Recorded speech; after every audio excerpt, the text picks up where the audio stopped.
Еве, сега ќе ви ги представам артистите. Вака, да се... Вака.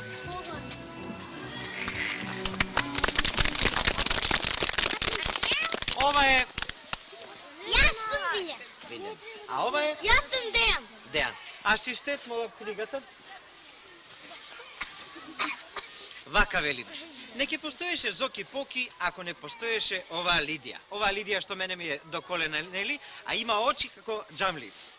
Не ќе постоеше Зоки Поки, но ќе постоеше едно дете со едно обично име, така? Зоран. Еднаш така, Зоки си правеше снешко. И од една страна дојде Лидија. Здраво. Здраво. Здраво. Може да ти помогнам? Може. Како те вика? Зоран. О, Зоран. Ти си Зоки Поки. Зошто Зоки? Скратено, така е побава. Ти си Зоки Поки. Добре, како име. Ете така. Кој си запомнил? Зоран наеднаш како го доби името Зоки Поки стана некако возрасен. Не дозволи никој повеќе да го вика по неговото старо име. А Лидија што живееше еден кат подолу од него, Лидија му стана негова најдобра пријател. Сега ќе ви кажем една мала тајна. Ова што ние ви го одглумивме овде беше еден од многуте раскази што се наоѓаат во оваа убава книга. Пишува приказни за Зоки Поки, а авторот е Оливера Николова. Сакате ли уште нешто да ви предложам? Овде јас се смрзнав, да ви кажем право.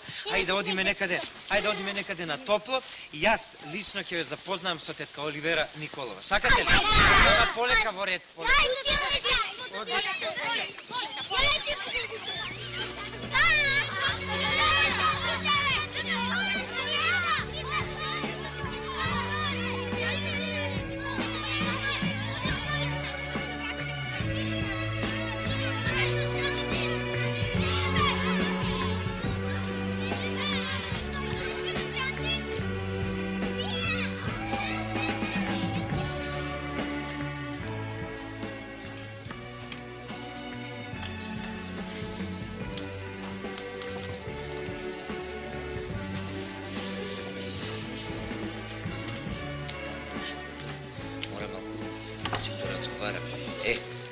Да ви кажем, овде се собравме, значи, ве донесов на едно специјално место.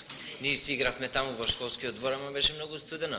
Па ве донесов овде, ова е простор каде што главно се случуваат приказните, каде што главниот јунак е Зоки Поки. Зоки Поки е така едно детенце кое што е на возраст и би требало да оди во градинка. Вие се нели големи, така веќе знаете да читате, сакав да ве прашам, дали некој од вас ја прочитал целата книга Зоки Поки? Леле, па вие можете писатели да станете веќе на толку читање. Тетка Оливера Николова е овде веќе со нас и јас имам барем 30-40 прашања да ја поставам, меѓутоа се разбира дека, добро, симнете ги раците, се разбира дека вие имате предност во разговорот со неа.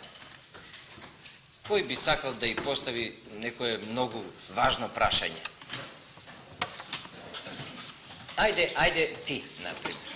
Да. Јас сакам тетка Оливера да ја прашам од кога почнала да пишува. Прво, деца, да ви кажам дека навистина сум среќна што сум меѓу вас. Оти ретко ми се дава таква прилика да сум меѓу најмали. Одамна бев дете и скоро тоа го заборавив. Моите деца порасна веќе големи, сега очекувам внучиња и се надевам дека наскоро ќе бидам пак меѓу мали така суштества за кои што ќе можам да пишувам. Па сега мислам дека убаво ќе другаруваме денес и ќе си поразговараме пријателски. А сега за ова прашање, како се викаш ти? Александар. Александар, на тоа прашање ќе се обидам да ти одговорам. Јас, кога бев дете како тебе, например, не знаев дека кога ќе пораснам, ќе се занимавам со тоа да пишувам за деца. Тогаш мислев дека ќе бидам, например, шахист или инженер, може би, ма ни на крај на ум не ми паѓаше дека ќе пишувам за деца. Затоа доста долго помина додека се решив да пишувам и тоа стана кога почнав да студирам во Скопје и кога ненадејно се вработив во емисиите за деца на Радио Скопје. Таму мораше да се пишуваат кратки текстови, јасни текстови за утринските емисии, кои што се викаат Добро утро, драги деца. И бидејќи мене ми беше полесно да пишувам сама, одошто да ги наоѓам тие текстови од други автори, почнав на мојот уредник секој утро да му давам по еден текст за едно малечко дете, кое што, ете така, се бори да се снајде во светот на возрастните и си има свој живот. Така почнав да пишувам за деца. Тоа не беше многу на рана возраст, тогаш имав 18 години и може да се смета дека негде од 18 години почнав да пишувам. Ти одговорив добро? Да. Од кога почнавте да ја пишувате книгата Приказни за Зоки Поки? И мене ме интересира колку време ја пишувавте лектирата. Па пред малку ви кажав дека кога заработив во емисиите за деца на Радио Скопје, почнав да пишувам кратки текстови за едно палаво дете, да речеме. И тоа всушност беа текстовите за Зоки Поки, кои што подоцна ги објави во една книга. Тоа беше моја прва книга. Можам да ви кажам сега што ме инспирира да го пишувам за Зоки Поки. Да ви кажам, тогаш во редакцијата кај што заработив, работеа многу познати денешни писатели за деца, како Јован Стрезовски, да речеме, Цане Андреевски. И тие беа уште тогаш познати и децата ги сакаа и ги читаа. И јас се обидував некако да ги достигнам, зашто ми се чинеше дека многу е тешко да се пишува така како што пишуваат тие. И кога доаѓа во редакцијата наутро, застанував до прозорецот докај што ми беше масата и гледав во еден двор во соседството. Тоа беше една малечка кухичка ниска во која што живееше едно детенце и имаше еден мачор. Слушав како постојано го бркаше тој мачор и викаше по него Фигаро, Фигаро. Јас си замислив дека би можела да пишувам за тоа дете и за тој мачор Фигаро. И бидејќи никогаш не дознав како се вика тоа дете, јас му го ставив тоа име Зоки, а подоцна бидејќи гледав колку е тоа палаво и љубопитно дете, колку е среќно што живее тука, ми се чинеше дека е убаво, а презимето не му го знаев, ми се чинеше дека е убаво да биде Поки, да биде Зоки Поки. Така настана Зоки Поки и така настана книгата Приказни за Зоки Поки. Ја пишував додека траја тие емисии за деца, значи скоро цела година, а потоа ги собрав тие текстови што ги објавува во Радио Скопје и ги издадов во книга. Веројатно не се тоа само она детенце и мачорот Фигаро од дворот каде што сте можеле да гледате. Веројатно инспирациите и сите оние слики што се случуваат во приказните за Зоки Поки се дел и од вашето детство. Сигурно е тоа, бидејќи повеќето работи таму се измислени и денес, особено уште кога се роди мојот син, веднаш можев да проверам дека тој почна некако да ми личи на Зоки Поки самиот, иако Зоки Поки, како што ви кажувам, во голем дел го измислив. Ова момче со мачорот Фигаро е веројатно најконкретниот лик од кого што сте ја црпели инспирацијата за Зоки Поки. Меѓутоа, јас знам една тајна дека сите писатели од целиот свој живот собираат камчиња за да го создадат мозаикот, така наречен, за еден лик. Па може би некој од вас, другари, има подготвено прашање во оваа смисла. Дали во некој од приказните можеме да видиме дел од вашето детство? Мислам дека и Чичко Кире и ти малечка сте на правиот пат, зашто вистина човек што ќе доживе во детството, тоа никогаш не може да го заборави. Понекогаш после му се случува кога ќе порасне, да не знае од кај му дошле некои работи, некои мисли, а тоа е се што всушност видел во детството и што запаметил. Јас сум сигурна дека многумина од вас денес ќе ја паметат оваа средба со мене, Јас исто ќе се сеќавам за вас, но вие сигурно ќе се сеќавате исто така за вашата учителка, за се таа што ви зборувала. Дури и тогаш кога ќе грешите, не ќе грешите само затоа што вие тоа сте си го решиле, туку бидејќи сте сретнале некој што исто така правил. Така што сите ние малку се, како да ви речам, живееме заедно и се што правиме, сите наши постапки се испреплетени, а особено е важно тоа што ќе го научите во детството и затоа треба што повеќе да научувате и да паметите. Особено е важно што ќе научите, зашто тоа ќе ви се одрази не сега, можеби, но по 20 години, како што мене ми се случува, еве, од моето детство да пренесам нешто и во приказните за Зоки Поки. Јас сега, деца, ќе ви покажам, ви донесов едни фотографии да видите како јас сум изгледала како малечка. Еве како сум изгледала како бебе. Тогаш уште не сум знаела дека ќе бидам пастар. Еве мајка ми како ме држи. Овде си играм со една шапка во еден голем леген. Еве овде со мојата омилена кукличка. А овде ме сликале. Овде ме сликале. Сега ќе ви дам вам. Еве овде имам една топка и едно мече, кои што ми биле исто така другари. Како што на Зоки Поки мечето му било другар.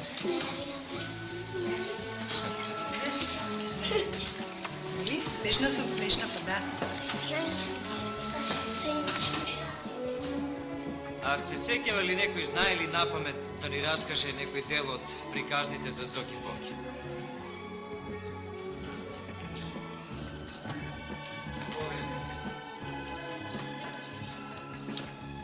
Дете како мене, јас кога бев малечок за роден ден ми донесоа кесе карамели. Бројав и избројав до 3, мајка ми покажа до 5, а другите се ги излапкав.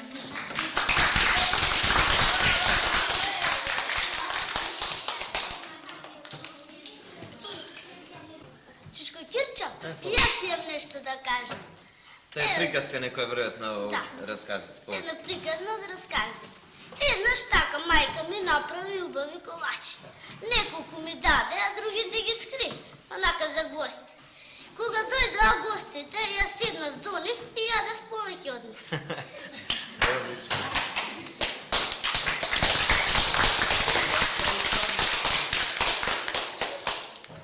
Ај сега да чуеме која од приказните вам ви остави најубав печат. Мене од приказните ми остави најубав печаток со што може да се купи сиот свет. Мислам, а зошто? Затоа што е интересна, разбирлива и ни опишува настани што ни се случуваат и нас. Браво, Мери. Не ми е јасно дали Зоки Поки се налути кога наместо ручек го добил капакот. Дури и да се налутил, мислам не се лутал премногу, зашто почнал да размислува зашто татко му така постапил со него. Па еве да чуеме сите за што се работи, односно да ви ја прочитам таа приказна. Недела е. Сите се дом. И тато, и мама, и се разбира, и бабата, и Зоки. Ручекот се вари на шпоретот и ја исполнува собата со миризба што предизвикува силен апетит. Додека ручекот се вари, сите понешто работат. Тато, например, купи леб, го донесе дома и го исече на тенки парченци. Мама пак направи салата од зелка и ја нареди масата за ручек. Бабата го приврдуваше ручекот и се врткаше околу шпоретот. А Зоки што правеше? Се разбира, и тој се врткаше околу шпоретот, но зошто? И јасно, тој само го подкреваше капакот на тенџерето во кое се вареше јадењето. Го подкреваше неколку пати, замижуваше и длабоко вдишуваше од опојната миризба. И најпосле ручекот стаса. Зоки прв си ги изми рацете и се разбира исто така, прв седна на масата. Но тогаш тато рече: чекајте сега да видиме кој што заслужил за овој ручек. Бабата си рече: јас го сготвив ручекот. Добро, заслужуваш јадење, заклучи таткото и тури на бабата полна чинија манџа со прекрасно парче месо. На Зоки му се наполни устата. Мајката рече: јас го исчистив станот, ги измив садовите, направив салата и ја наместив масата. И ти заслужуваш јадење, рече таткото и нејзи стави полна чинија манџа и едно исто така убаво парче месо. Зоки веќе мораше да си подголтнува. Јас пак, рече таткото, бев на пазар. Купив се што требаше, донесов лепи, го исеков, донесов и дрва. Заслужувам ли ручек? Заслужуваш, рекоа и бабата и мајката, па таткото и себе си ја наполни чинијата. Добро, а ти, Зоки, што направи? Се заврте таткото кон Зоки. Јас? Се зачуди Зоки. Па, зар и јас треба нешто да направам? Треба, рекоа сите. Ба, јас почна Зоки и уплашен дека вака како што посно ништо не ќе добие за ручек, одненадеж се досети. Јас го кревав капакот на тенџерето. А, капакот, рече таткото. Капакот. Добро, тогаш Зоки, еве ти го капаков за ручек. Во кои други земји децата ја читаат Зоки Поки на својот јазик? Приказните за Зоки Поки се преведени во повеќе земји, така што може да ги читаат децата, да речеме, на Италија, на Чехословачка, на Романија, на Советскиот сојуз, во Украина, потоа во Турција, во Источна Германија, а во Југославија може приказните за Зоки Поки да се сретнат во Словенија, на српско-хрватски јазик, на албански јазик и на турски исто така. И на македонски се разбира. Во изборот на делата што треба да ги читаат, најпрви им треба ние возрастните да им помогнеме, затоа што има толку многу книги напишани на светот, а сите тие книги не се за деца. Најважно е, мислам, тоа да бидат интересни книги кои што прво ќе деца вашето внимание ќе го опфатат, а потоа да се содржините на тие книги такви што ќе ги разбудат во вас сите способности што ги имате. Оти, како што зборувавме пред малку, вие сега не знаете што ќе станете кога ќе бидете возрастни. Например, таа, предпоставувам, не знае што ќе станеш ти, нели? Ама тоа што ќе научите сега и што ќе прочитате, тоа ќе ги развие вашите способности за понатаму. И ние, возрастните, треба да се грижиме околу тоа да ви дадеме такви книги кои што ќе ви помогнат да станете подобри граѓани и поумни возрастни луѓе.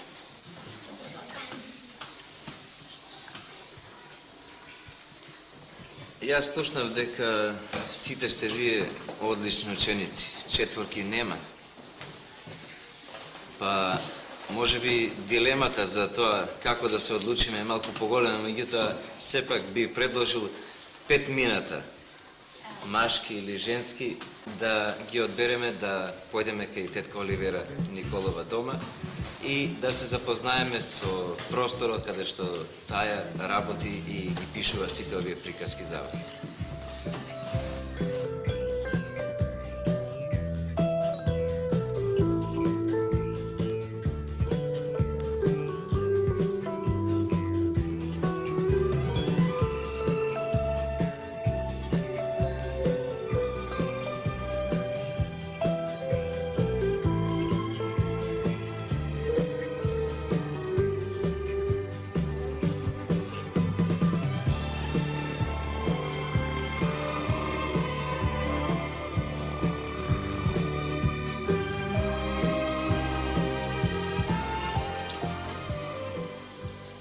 Евене по сосема кусо патување со нашето мини автобусче овде собрани за да работиме уште малку да го довршиме овој час, оваа средба со Оливера Николова. Јас мислам дека сите веќе имате за време на патувањето смислено по некој значајно прашање, па да видиме како звучат тие ваши прашања. Сакаш ти да прашаш? Хајде да чуем. Колку книги имате досега напишано? Јас, деца, немам напишано многу книги, едно 10, иако долги години веќе пишувам за деца, ама мислам тоа не е важно. Како пише? И мислам дека сето тоа не се должи на моите обврски што ги имам во семејството и надвор од семејството, туку пред се затоа што долго размислувам пред да почнам да пишувам една книга, за да ви ја направам таа поинтересна, да ви донесе нешто што ве интересира вас и што ќе ви даде одговор на некои прашања. Тоа е затоа така, споро пишувам и бавно, ама се надевам дека моите книги ви се допаѓаат. Кои награди ги имате добиена? Награди имам добиено така 3-4. Во Македонија 3 и тоа она награда што се доделува на Струшки вечери, не знам дали следите кога се одржуваат Струшките вечери на поезија, таму има една награда која што е доделува Радио Телевизија Скопје за најдобра книга на годината. И таа награда ми е доделена 3 пати за пријателите Бони Бона, за Земја во која не се стигнува и за Мојот звук. Ја имам добиено и наградата на младо поколение, тоа е една југословенска награда за романот Мојот звук. Но мислам и наградите не се важни, бидејќи вие кога ќе пораснете ќе видите дека многу книги кои што никогаш не биле наградени си живеат свој живот и децата ги сакаат без да знаат дали се наградени или не се. Какво задоволство ви причинува средбата со нас децата? Ми причинува навистина големо задоволство кога ќе се сретнам со деца. Тоа е затоа што пред се вие можете да бидете големи пријатели и тоа особено ме радува. А потоа затоа што иако изгледа поинаку, јас од вас всушност многу учам. Вие можеби си мислите дека јас затоа што сум возрасна знам многу повеќе од вас. Ние возрастните учиме од децата тогаш кога ни е најтешко, знаеме како да се однесуваме кога гледаме во вас, бидејќи во вас децата се наоѓа се, вие еден ден ќе бидете големи луѓе и треба да постапувате исто како што постапуваме ние. Значи треба да најдеме сили кога ни е тешко и кога ни е убаво, особено кога ни е тешко, тие сили ни треба да гледаме во вас и да сватиме дека тоа што е во вас всушност треба да не крепи и да ни дава надеж. Ако смеам да забележам, прашањата се трошат како колачињата на масата. Јас би сакал сосема кратко да прашам, говорејќи за книгата Зоки Поки, за приказните што се во неа, дали би сакале да кажете има ли некаква заедничка порака во неа?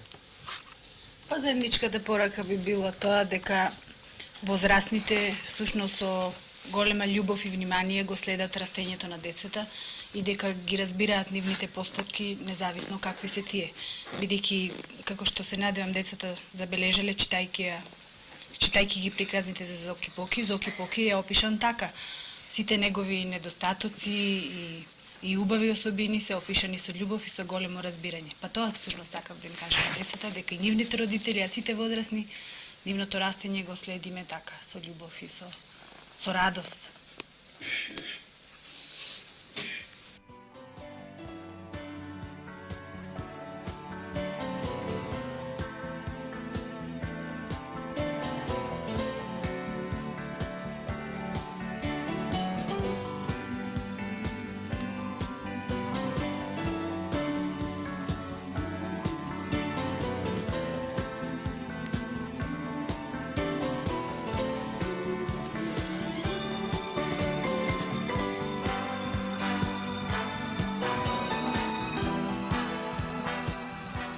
Деца, во оваа просторија јас главно пишувам на оваа масичка. Гледате, искована е, груба е малку, многу ми е мила мене, бидејќи ми ја искова мојот сопруг. И на оваа машина веднаш пишувам на машина, малку на ракопис. Така, главно тука пишувам, тука се книгите ми се прирака кога ми требаат нешто да проверам, да прочитам. Така. Сакате уште нешто да ме прашате? Јас сакам да ве прашам кое време ви е најпогодно за пишување. Па мислам секое време кога имам време, ама главно навечер кога се ќе се стиша, кога сите ќе си легнат, кога е тишина, кога можам да размислувам спокојно, тогаш седнала ми работа. Уште некој? Ти сакаш? Сакаш нешто да ме прашаш? Јас сакам да ве прашам која ви е ваша најомилена книга? Мислиш од книгите што сум ги прочитала јас така? Па во детството, кога бев малку поголема од тебе, најмногу ја сакав Гуливеровите патувања. Сум ја прочитала можеби 10 пати и секогаш пронаоѓав некои убави моменти во неа и се уште ја паметам. И кога моите деца ме прашуваа што би можела да им препорачам нешто да читат, јас им ја препорачав таа книга. А што работите сега? Сега моментално не работам ништо, туку што предадов во печат една книга исто за деца таа зборува за едно дете што се вика Владимир и така и ќе се вика приказни за тажниот и за веселиот Владимир. Ќе издаде книгоиздателството Детска радост. Се надевам дека ќе ја прочиташ.